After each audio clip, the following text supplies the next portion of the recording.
అమ్మేడమ్మా ఆంధ్రదేశం అన్నపూర్ణ అనిపించారు కదరా ఏంటి మసూరా స్వర్ణ మసూరి అది అందుకే గింజలు గిత్తల్లా కనిపిస్తున్నాయి. ఏయ్ ధాన్యం బస్తాలకి ఎత్తండి రా. ఆగండి, ఇక నుంచి పంట మీకేమో ఇరా మరి నా బాకీ ఎలా తీస్తారా? పంట పట్నంలో అన్ని మీ బాకీ జమేస్తాం. అమ్మేడమ్మా పొలానికి గొర్రేయడానికి నా డబ్బు, విత్తనాలకి నా డబ్బు, కూలీల కలుపుకి నా డబ్బు, పురుగుల మందుకి నా డబ్బు. పంట చేతికి వచ్చిన తర్వాత ఇలా అడ్డం తిరుగుతారా? డబ్బు మాకే ధర్మానికి ఇలా అప్పిచ్చారు. అప్పు తీసుకున్నాం కదా బస్తా 150 కాడికి 10 ఏళ్ళ నాటి పాత రేటు జమేసుకుని ఇన్నాళ్ళు మమ్మల్ని దోచుకున్నారు. బస్తాకి 300 అయితేనే ధాన్యమే చేయండి. ఒళ్ళు పొగరెక్కి కమ్యూనిస్ట్ మాటలు మాట్లాడతావురా? నోరెత్తావంటే చీరేస్తాను. కమ్యూనిస్ట్ మాట కదండి, న్యాయం మాట్లాడుతున్నాం. న్యాయం మాట్లాడడానికి నువ్వెవడివరా? ఏది న్యాయమో ఈ ఊరి సర్పంచ్ రామకోటి గారు చెప్తారు. ఇటు గ్రామ సంక్షేమం, అటు రైతుల భద్రత, అటు రైతుల భద్రత, ఇటు గ్రామ సంక్షేమం. నీ ముఖం చూస్తుంటే తిట్టాలనిపిస్తున్నాయి బుల్లెబ్బాయి. లేకపోతే 300 చేసి వంట బస్తాని 150కి నూకాలం చూస్తావా? నూకడం ఏంటి బావా? 10 ఏళ్ళ నుంచి అదే రేటు చొప్పున. ఏంటయ్యా రేటు? 10 ఏళ్ల క్రితం మన ఊళ్ళో పావలాకి గడ్డం గీసేవారు. మరి ఇప్పుడు వెళ్ళి పావలాకి గడ్డం గీయను వచ్చుతో కొడతారు. అసలు ఎవరో రైతులు కాదయ్యా, మన దేశానికి ఎన్నెముకలాంటి వాళ్ళు. వాళ్ళ ఉసురు మనకు తగిలిందంటే ఆ డాడవరు అలా భూకంపం అది మన ఊళ్ళోనే వస్తుంది. అప్పుడు నువ్వు ఉండవు, నీ అప్పులు ఉండవు. అయితే ఇప్పుడు ఏం చేయమంటావు? చేసేదేముంది, నువ్వు నోరు ముసుగు కూర్చో. వాళ్ళు పట్టణం వెళ్ళి వాళ్ళు పంట అమ్ముకుని వచ్చి నీ బాకీ అనా పైసలతో సహా నీ మొగాన్ని కొడతారు. మీరు వెళ్ళే పని చూసుకోండి. సర్పంచ్ గారికి అర్థాంతరంగా రైతుల మీద ప్రేమ పుట్టుకొచ్చింది.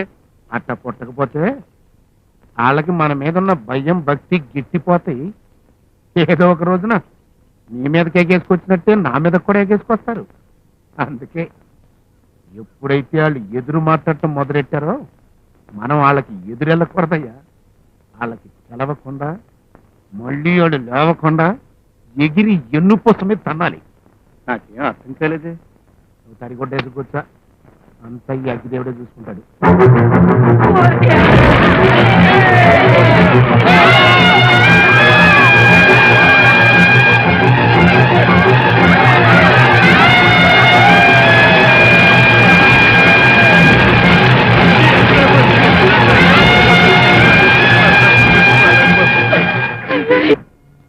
చేతికొచ్చిన పంట నోటికి అందకుండా పోయింది.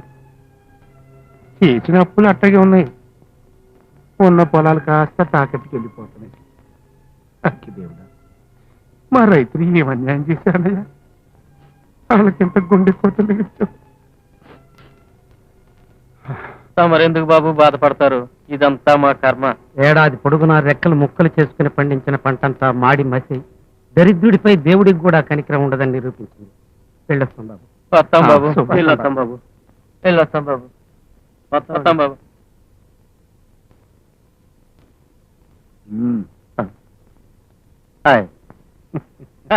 బుల్లబ్బాయ్, ఇక తడిగొడ్డేసి కూర్చోమయ్యా. నిజంగానే తడిగుడ్డేసుకున్న సంబరంగా ఉంది బావా. అమ్మేడే అమ్మ, పొద్దెక్కి దిగే లోపల వాళ్ళ తలరాతలు మన చేతుల్లోకి వచ్చేటట్టు చేసావు. ఎలా జరిగింది బావా ఇదంతా? ఎలాగే ఉండే రైతు సోదరులు కొంచెం ఆవేశపడుతున్నారా అన్న. ఒకసారి వాళ్ళ పొలాలకి వెళ్ళి చూసిరా అన్న అంటే అది కాల్చి వచ్చేసరికి ఎవరది? నేనే రేచుక్క నువ్వు, నేనే ఈ పగడి చుక్క నువ్వు, నేనే. ఎవడు బావా ఈ దుప్పటి వీరుడు? నీ ప్రాణం కంటే పుట్టినవాణ్ణి, నీ చేతి గోరుముద్దలు తిని తింత ఎదిగినవాణ్ణి. బావా, మొత్తానికి నీ దారిలో నీ అల్లుడు తయారు చేసేస్తున్నావు అన్నమాట. అల్లుడా? కానీ కట్నం లేకుండా మా రావకోడి మావయ్య కూతురు పెళ్లి చేసేసుకుంటాన్ని సగం ముచ్చట అయిపోతున్నాడు పిచ్చి వేద. మరి నువ్వేమన్నా మనం నోరువి పడగాలే కాని మీ మావయ్య నీ కాళ్ళు చెప్పు తీసుకు పడతా. 4 నోట్లు చేతిలో పడేసరికి నోటమ్మడ పెద్ద పెద్ద మాటలు వస్తున్నాయే. అసలు నీ తాతకి నా తాతకి మాగానికి బంజరు పూరుకున్నంత తేడా ఉంది. పిల్లబాయ్, నా కూతుర్ని డొంకల్లో కూలి కొంకలతో తిరిగేటట్టు కుర్ర సన్నాసికి చేయను. నా కాబోయే అల్లుడు అమెరికాలో చదివినోడై ఉండాలి, అమెరికాలోనే ఉద్యోగం చేసి కూడా ఉండాలి.